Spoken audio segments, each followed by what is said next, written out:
S ಆತ್ಮೀಯ KRTT ಪರೀಕ್ಷೆ ಬರೆದು ಬಂದಿರತಕ್ಕಂಥ ಎಲ್ಲ BD ಸ್ನೇಹಿತ ಮಿತ್ರರಿಗೆ ಹಾಗೂ ನಮ್ಮ ಚಾನಲ್ನ ವೀಕ್ಷಕ ಬಂಧುಗಳಿಗೆ ಇವತ್ತೆಲ್ಲ KRTT ಎಕ್ಸಾಮ್ ಎಲ್ಲ ನೀವೆಲ್ಲ ಬರೆದು ಬಂದ್ರಿ.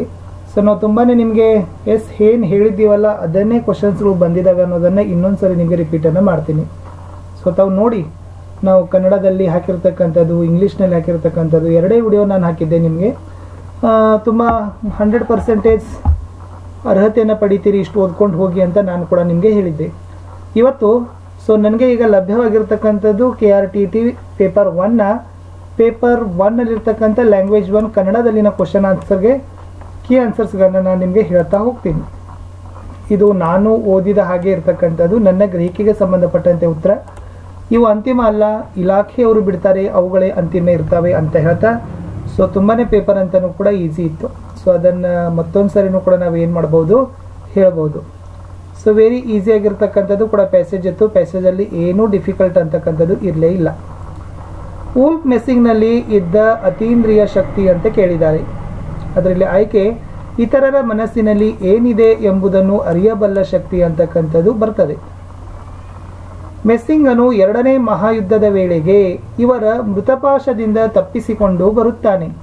ಹಿಟ್ಲರನ ಮೃತುಪಾಶ. ಮೆಸ್ಸಿಂಗನು ಈ ಬಗ್ಗೆ ಹೇಳುತ್ತಿರಲಿಲ್ಲ. ಇದರಲ್ಲಿ ವೈಯಕ್ತಿಕ ಮತ್ತು ರಾಜಕೀಯ ಭವಿಷ್ಯ ಅಂತಕ್ಕಂಥದ್ದು ಸರಿಯಾದ ಆಯ್ಕೆ ಇದೆ. 4ರಲ್ಲಿ ಮೆಸ್ಸಿಂಗನು ಪ್ರದರ್ಶನ ನೀಡುವ ಮೊದಲು ಮಾಡುತ್ತಿದ್ದುದು, ಮೊದಲು ಮೌನವಾಗಿದ್ದು ನಂತರ ಗ್ರಹಿಸುವಿಕೆ ಅಂತಕ್ಕಂಥ ಆಯ್ಕೆ ಸರಿ ಇದೆ. 5ನೇ ಪ್ರಶ್ನೆ, ಮೆಸ್ಸಿಂಗನು ಪ್ರದರ್ಶನಕ್ಕೆ ಮುಂಚೆ ಇತರರ ಮುಖಭಾವವು ಅರಿಯಬಾರದೆಂದು ಮಾಡುತ್ತಿದ್ದ ಕೆಲಸ ಅಂತ ಕೇಳಿದ್ದಾರೆ. ಕಣ್ಣಿಗೆ ಬಟ್ಟೆ ಕಟ್ಟುವುದು. ಇವೆಲ್ಲ ಆಪ್ಷನ್ಸ್ಗಳನ್ನು ಕ್ಲಿಯರೇ ಇದ್ದಾವೆ, ಅಷ್ಟು ಕಷ್ಟಪಡ್ತಕ್ಕಂಥದ್ದಿಲ್ಲ. ಮೆಸ್ಸಿಂಗನು ಪ್ರದರ್ಶನ ನೀಡುವಾಗ 4ನೇ ನಂಬರಿನ ಕುರ್ಚಿಯಲ್ಲಿ ಕುಳಿತಿದ್ದವನು ಅಂತ ಕೇಳಿದ್ದಾರೆ. ಅದರಲ್ಲಿ ಡಾಕ್ಟರ್. ಮೆಸ್ಸಿಂಗನು ಕುರ್ಚಿಯ ಮೇಲೆ ಕುಳಿತ ವ್ಯಕ್ತಿಯ ಕೋಟಿನ ಕಿಸೆಯಿಂದ ತೆಗೆದುಕೊಂಡ ವಸ್ತುಗಳು. ಅದರಲ್ಲಿ ಸ್ಪಂಜು ಮತ್ತು ಕತ್ತರಿ ಅಂತಕ್ಕಂಥದ್ದು ಸರಿಯಾದ ಉತ್ತರ ಇದೆ. ಕಿಸೆಯಿಂದ ಪದದಲ್ಲಿರುವ ವಿಭಕ್ತಿ ಪ್ರತ್ಯಯ ಕೇಳಿದ್ದಾರೆ. ಪ್ರಥಮವು, ದ್ವಿತೀಯ ಅನ್ನು, ತೃತೀಯ ಇಂದ. ನೋಡಿ ಎಷ್ಟು ಈಸಿ ಇದೆ ತೃತೀಯ ವಿಭಕ್ತಿ ಪ್ರತ್ಯಯ. ಇದನ್ನು ಕೂಡ ನಾವು ನಿಮಗೆ ಹೇಳಿದ್ದೀವಿ. ಸೊ ವಿಭಕ್ತಿ ಪ್ರತ್ಯಯಗಳನ್ನು ನೋಡ್ಕೊಂಡೋಗಿ ಅಂತ. ಪದ್ಯಪಾಠ ಇದೆ. ಪದ್ಯಪಾಠ ಅಂತಲೂ ಕೂಡ ತುಂಬ ಈಸಿಯಾಗಿರ್ತಕ್ಕಂಥ ಪದ್ಯಪಾಠ ಇತ್ತು. ಪ್ರಶ್ನೆ 9, ಎಲ್ಲರಿಗಿಂತ ಮೊದಲೇ ಎದ್ದು ಮಾಡುತ್ತಿದ್ದ ಕೆಲಸ ಅಂತ ಕೇಳಿದ್ದಾರೆ. ಅದರಲ್ಲಿ ಅಂಗಳಗುಡಿಸಿ ಸಾರಿಸುವುದು. ಮಾಲೆ ಕಟ್ಟಿರುವುದು ಇದಕ್ಕಾಗಿ ಅಂತ 10ನೇ ಪ್ರಶ್ನೆ ಇದೆ. ಕನಸುಗಳು ಜಾರದಿರಲೆಂದು ರಂಗೋಲಿ ಇಡುತ್ತಿರುವುದು ಅಂತ 11ನೇ ಪ್ರಶ್ನೆ. ರೇಖೆಗಳು ಬಿಟ್ಟು ಹೋಗದಿರಲೆಂದು 12ನೇ ಪ್ರಶ್ನೆ. ಉಣ್ಣಲು ಕುಳಿತಾಗ ಅನ್ನದುಗಳಲ್ಲಿ ಮುಚ್ಚಿಡುವುದು ಅಂತ ಕೇಳಿದ್ದಾರೆ. 12ರಲ್ಲಿ ಜಾರುವ ಕಣ್ಣೀರನು ಅಂತಕ್ಕಂಥದ್ದು ರೈಟ್ ಆನ್ಸರ್. ಇನ್ನು ಹಾಸಿಗೆ ಹೊರಗಿದಾಗ ಎಂಬುದನ್ನು ಧ್ವನಿಸುವ ಪತ್ರ ಅರ್ಥ ಇದೆ. ಸೊ ಅದು ನಿದ್ರೆಗೆ ಜಾರಿದಾಗ. ಮುಸುರೆ ತಿಕ್ಕಿ ಕೈ ಕರಿಯಾದಾಗ ಇದು ಹಂಗಿಸುತ್ತದೆ ಅಂತ ಕೇಳಿದ್ದಾರೆ. ಅದರಲ್ಲಿ ಆಕಾಶದಲ್ಲಿ ಅರಳಿದ ನಕ್ಷತ್ರ. ಪ್ರಸ್ತುತ ಕವಿತೆಯು ಪ್ರತಿನಿಧಿಸುತ್ತಿರುವುದು ಅಂತ ಕೇಳಿದ್ದಾರೆ. ಅದು ಸ್ತ್ರೀ ಸಂವೇದನೆಯನ್ನು ಪ್ರತಿನಿಧಿಯನ್ನು ಮಾಡ್ತಕ್ಕಂಥ ಪದ್ಯದ ಸಾಲುಗಳಲ್ಲಿ ಅಲ್ಲೆಲ್ಲ ಕೂಡ ಸ್ತ್ರೀ ಸಂವೇದನೆ ನಮಗೆ ಗ್ರಹಿಕೆ ಆಗ್ತದೆ. ಎಸ್, 16ನೇ ಪ್ರಶ್ನೆಯಿಂದ ಹಿಡಿದು ಇನ್ನು ಮುಂದೆ ನಮ್ಮ ಬೋಧನಾ ಸಾಮರ್ಥ್ಯದ ಪ್ರಶ್ನೆಗಳಿದ್ದಾವೆ. ತುಂಬಾನೇ ಈಸಿಯಾಗಿ ಇತ್ತು. ವಿದ್ಯಾರ್ಥಿ ಕೇಂದ್ರಿತ ಬೋಧನಾ ವಿಧಾನ ಕೇಳಿದ್ದಾರೆ. ಅದರಲ್ಲಿ ಪಠ್ಯಪುಸ್ತಕ ವಿಧಾನ ಟೆಕ್ಸ್ಟುವಲ್ ಮೆಥಡ್ ಅಂತ ಹೇಳ್ತಾರೆ. 17ನೇ ಪ್ರಶ್ನೆ, ಪಠ್ಯಾಂಶಗಳನ್ನು ಓದುವಾಗ ಉಂಟಾಗುವ ಉಗ್ಗುವಿಕೆಯ ದೋಷ ಅಂತ ಕೇಳಿದ್ದಾರೆ. ಇಲ್ಲಿ ಪಠ್ಯಾಂಶಗಳನ್ನು ಓದುವಾಗ ಉಂಟಾಗತಕ್ಕಂಥ ಉಗ್ಗುವಿಕೆ ಅದು ಮಾತುಗಾರಿಕೆಯ ದೋಷ. ಸೂತ್ರದಿಂದ ಉದಾಹರಣೆ ಕಡೆಗೆ ಬರ್ತಕ್ಕಂಥ ಪದ್ಧತಿ ಕೇಳಿದ್ದಾರೆ. ಇಲ್ಲಿ 2 ಬರ್ತದೆ, ಅನುಗಮನ ಮತ್ತು ನಿಗಮನ. ಉದಾಹರಣೆಯಿಂದ ಸೂತ್ರ ಅನುಗಮನ, ಸೂತ್ರದಿಂದ ಉದಾಹರಣೆ ನಿಗಮನ. ಡಿಡಕ್ಟಿವ್ ಮೆಥಡ್ ಅಂತ ಇಂಗ್ಲಿಷ್ನಲ್ಲಿ ಹೇಳ್ತೀವಿ. ವಿದ್ಯಾರ್ಥಿಗಳ ಕಲಿಕೆಯಲ್ಲಿನ ದೋಷ ಕಂಡುಕೊಳ್ಳಲು ಬಳಸುವ ಪರೀಕ್ಷೆ. ಸೊ ದೋಷ ಕಂಡುಕೊಳ್ಳಲಿಕ್ಕೆ ನೈದಾನಿಕೆ ನಿಮಗೆ ಹೇಳಿದ್ದೀವಿ. ನೈದಾನಿಕ ಪರೀಕ್ಷೆ ನೋಡ್ಕೊಂಡೋಗಿ, ಕ್ರಿಯಾ ಸಂಶೋಧನೆಗಳನ್ನು ನೋಡ್ಕೊಂಡೋಗಿ. ಈ ಪ್ರಶ್ನೆ ಅಂತಲೂ ಕೂಡ ನಾವು ಮೊದಲೇ ಹೇಳಿದ್ದೀವಿ. ಭಾಷಾ ಸಂವಹನ ಕೌಶಲ್ಯಗಳನ್ನು ಬಳಸಲಿಕ್ಕೆ ಏನು ಬಳಸ್ತೀವಿ? ಭಾಷೆ ಇದೆ ಅಂತಂದರೆ ಭಾಷಾ ಪ್ರಯೋಗಾಲಯನೇ ಇರ್ತದೆ. ಶಿಕ್ಷಕರು ವಿದ್ಯಾರ್ಥಿಗಳ ವರ್ತನಾ ಬದಲಾವಣೆಯನ್ನು ಗುರುತಿಸಲಿಕ್ಕೆ ಯಾವ ತಂತ್ರ ಬಳಸ್ತೀರಿ? ವರ್ತನೆಗಳನ್ನು ಇತ್ತಂದರೆ ವೀಕ್ಷಣಾ ತಂತ್ರಗಳನ್ನು ಬಳಸ್ತೀವಿ, ಅಬ್ಸರ್ವೇಷನ್ ಸೀಟ್ಸ್ಗಳನ್ನು ಬಳಸ್ತೀವಿ. ಓಕೆನಾ? ಕ್ರಿಯಾ ಸಂಶೋಧನೆಯ ಕೊನೆಯ ಹಂತ ಕೇಳಿದ್ದಾರೆ. ಸೊ ಕೊನೆಯ ಹಂತ ಅಪ್ಲೈಡೇ ಇರ್ತದೆ, ಅನ್ವಯ.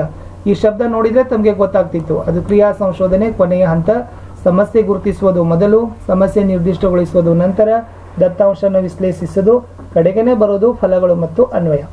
ಮುಂದಿನ ಪ್ರಶ್ನೆ, ಬೋಧನೆ ಯಶಸ್ವಿಯಾಗಿ ನಡೆದು ನಿರೀಕ್ಷಿತ ಫಲ ಪಡೆಯಲು ಸಹಾಯಕವಾಗುವುದು. ಇಲ್ಲಿ ಬೋಧನೆ ಅನ್ನೋದು ಯಶಸ್ವಿಯಾಗಿ ನಡಿಬೇಕು, ಜೊತೆಗೆ ನಿರೀಕ್ಷಿತ ಫಲ ಕೊಡಬೇಕು. ಅಲ್ಲಿ ಪಾಠ ಯೋಜನೆಯೇ ಇಂಪಾರ್ಟೆಂಟ್. ಸಹೃದಯಿಗಳ ಕಾವ್ಯ ರಚನೆಗೆ ಪ್ರೇರಣೆ ಉಂಟು ಮಾಡ್ತದ. ಕಾವ್ಯ ರಚನೆ ಇದೆ ಅಂದ್ರೆ ಅಲ್ಲಿ ಏನಾಗ್ತದ, ಕವಿಗೋಷ್ಠಿನೇ ಪ್ರೇರಣೆಯನ್ನು ನಮಗೆ ಕೊಡ್ತದ. ವ್ಯಾಕರಣ ಅಂಶಗಳನ್ನು ಪ್ರತ್ಯೇಕವಾಗಿ ಬಿಡಿ ಪದ್ಧತಿಯಿಂದ ಬೋಧಿಸದೆ ಭಾಷೆಯ ಪ್ರಯೋಗದ ಸಂದರ್ಭಗಳಲ್ಲಿ ಪರಿಚಯಿಸುವ ವಿಧಾನ. ನೋಡಿ ಏನ್ ಕೇಳಿದ್ದಾರೆ, ವ್ಯಾಕರಣಾಂಶಗಳನ್ನ ಪ್ರತ್ಯೇಕವಾಗಿ ಅಲ್ಲಿ ಏನ್ ಮಾಡುವಂಗಿಲ್ಲ, ಬಿಡಿ ಪದ್ಧತಿಯಿಂದ ಬೋಧಿಸುವುದಿಲ್ಲ, ಅದನ್ನ ಭಾಷೆಯ ಪ್ರಯೋಗದ ಸಂದರ್ಭಗಳಲ್ಲಿ ಪರಿಚಯಿಸ್ತಕ್ಕಂಥ ವಿಧಾನ ಅಂತ ಕೇಳಿದ್ದಾರೆ. ಅದು ಕ್ರಿಯಾತ್ಮಕ ವ್ಯಾಕರಣ ಅಂತ ಇಲ್ಲಿ ಏನಾಗ್ತದಪ್ಪ ಅಂದ್ರೆ ಬರ್ತದ. ಅಲ್ಲಿ ಅನುಗಮನ ವಿಧಾನನೂ ಬರೋದಿಲ್ಲ, ಸಾಂಪ್ರದಾಯಿಕ ವಿಧಾನನೂ ಬರೋದಿಲ್ಲ. ಅಲ್ಲಿ ನಿಯಮ ವಿಧಾನ ಅಂತಕ್ಕಂಥದ್ದು ಅವರು ಉತ್ತರಗಳನ್ನು ಕೊಡಬಹುದು, ಅದು ಕ್ರಿಯಾತ್ಮಕ ವ್ಯಾಕರಣ ಅಂತಾನೆ ಕರೀತಾರೆ. ಸೊ ನನಗೆ ಗೊತ್ತಿದೆ ಅದು. ಇನ್ನು ನೆಕ್ಸ್ಟ್, ವ್ಯಾಪಾರಿ ಪದ ಯಾವ ವಸ್ತುವಾಚಕ ಕೇಳಿದ್ದಾರೆ, ಅದು ಅನ್ವರ್ತಕ ನಾಮ ಆಗ್ತದ. ವ್ಯಾಪಾರಿ ಅಂತಕ್ಕಂಥದ್ದು ಕಂದ ಪದ್ಯಗಳಲ್ಲಿ ಮಾತ್ರೆಗಳು ನಿಮಗೆ ಗೊತ್ತಿದೆ, 64 ಮಾತ್ರೆಗಳು ಇರ್ತವೆ ಕಂದ ಪದ್ಯದಲ್ಲಿ. ಪ್ರಸಾದ ಪದದ ತದ್ಭವ ರೂಪ ಕೇಳಿದ್ದಾರೆ. ಸೊ ಪ್ರಸಾದ ಪದದ ತದ್ಭವ ರೂಪ ಆಗ್ತದ 28ರಲ್ಲಿ ಹಸನಾದ ಅಂತಕ್ಕಂಥದ್ದು. ಮಾತು ಬಲ್ಲವನಿಗೆ ಜಗಳವಿಲ್ಲ, ಊಟ ಬಲ್ಲವನಿಗೆ ರೋಗವಿಲ್ಲ, ಇದು ಆಗ್ತಕ್ಕಂಥದ್ದು ದೃಷ್ಟಾಂತ. ಉಪಮಾಲಂಕಾರ ಆಗಲ್ಲ, ದೃಷ್ಟಾಂತ ಅಲಂಕಾರ ಆಗ್ತದ. ಮಾಡನು ಇದೆ, ಡನು ಇದೆ, ನಿಷೇಧಾರ್ಥಕನಲ್ಲಿ ಏನಾಗ್ತದಪ್ಪ ಅಂದ್ರೆ ಆಗ್ತದ. ಸೊ ಇಷ್ಟು ನಾನು ಏನು ಮಾಡಿದ್ದೀನಿ ಅಂತಂದರೆ ಕನ್ನಡದಲ್ಲಿ ಇರ್ತಕ್ಕಂಥ ಕ್ವಶನ್ ಪೇಪರ್ಗಳನ್ನು ಸೊ ನಾವು ನಮ್ಮ ಫ್ರೆಂಡ್ಸ್ ಎಲ್ಲರೂ ಕೂಡ ಡಿಸ್ಕಸ್ ಮಾಡಿ ಏನಾಗಬಹುದು ಏನಿತ್ತು ಅನ್ನೋದನ್ನು ಓದ್ಕೊಂಡು ನಿಮಗೆ ನಾವು ಉತ್ತರಗಳನ್ನು ಕೊಟ್ಟಿಗೆ ಪ್ರಯತ್ನವನ್ನು ಮಾಡಿದ್ದೀನಿ. ಸೊ ನಮಗೆ ಆ್ಯಕ್ಚುಲಿ ನನ್ನ ಮೇಲ್ ಐ ಡಿ ತಗೊಳ್ರಿ ಎಲ್ಲರೂ ಕೂಡ. ನಿಮಗೆ ಯಾವುದು ಕ್ವಶನ್ ಪೇಪರ್ ನಿಮ್ಮ ಕಡೆ ಇದ್ದರೆ ನನಗೆ PDF ಕಳಿಸಿ, study-with-parshuram@gmail.com. ಸೊ ಇನ್ನೊಂದ್ಸರಿ ನಾನು ರಿಪೀಟ್ ಮಾಡ್ತೀನಿ, ಎಲ್ಲ ಸೈಲೆಂಟ್ ಇದೆ. study-with-parshuram@gmail.com ಅಂತಕ್ಕಂಥದ್ದಕ್ಕೆ ತಾವು ಮೇಲ್ ಮಾಡಿ ಕ್ವಶನ್ ಪೇಪರ್ಗಳನ್ನು ನನಗೆ ಪ್ರೊವೈಡ್ ಮಾಡಿದರೆ ಖಂಡಿತವಾಗಿ ನಾನು ಏನು ಮಾಡ್ತೀನಿ ಅಂತಂದರೆ ಕೀ ಆನ್ಸರ್ಸ್ಗಳನ್ನು ಕೊಡಲಿಕ್ಕೆ ಪ್ರಯತ್ನವನ್ನು ಮಾಡ್ತೀನಿ ಅಂತ ಹೇಳ್ತಾ, ಸೊ ಇಷ್ಟಿತ್ತು ಈ ವಿಡಿಯೋದಲ್ಲಿ. ದಯಮಾಡಿ ತಾವೆಲ್ಲರೂ ಕೂಡ ವಿಡಿಯೋವನ್ನು ಲೈಕ್, ಶೇರ್ ಹಾಗೂ ಸಬ್ಸ್ಕ್ರೈಬ್ ಮಾಡಲಿಕ್ಕೆ ಮರೆಯದಿರಿ. ಸೊ ಎಸ್, ತುಂಬ ಚೆನ್ನಾಗಿತ್ತು ಕ್ವಶನ್ ಪೇಪರ್ ಅಂತ ಕೂಡ, ಎಲ್ಲರೂ ಕೂಡ ಎಲಿಜಿಬಲ್ ಆಗಲೇಬೇಕಾಗಿರ್ತಕ್ಕಂಥ ಕ್ವಶನ್ ಪೇಪರ್. ನಾಟ್ ಎನಿ, ನನಗನ್ನಿಸ್ಲಿಲ್ಲ ಅದು ಡಿಫಿಕಲ್ಟ್ ಅಂತ ಅನಿಸ್ಲೇ ಇಲ್ಲ. ಯಾಕಂದರೆ ನಮ್ಮ ಜೊತೆ ಇದ್ದವರು 142 ಮಾಡಿದ್ದಾರೆ KRTTಯಲ್ಲಿ, 142 ನಮ್ಮ ಜೊತೆ ಇರ್ತಕ್ಕಂಥವ್ರು, ಅದು ಕಡಿಮೆ ಅಲ್ಲ, 142 ಮಾರ್ಕ್. ಓಕೆ, ಸೊ ಹೀಗಾಗಿ ಅದನ್ನು ನೋಡಿದಾಗ ಅನಿಸಿತು ತುಂಬಾ ಈಸಿಯಾಗಿರ್ತಕ್ಕಂಥ ಕ್ವಶನ್ ಪೇಪರ್ ಅಂತ ಅನಿಸಿತು.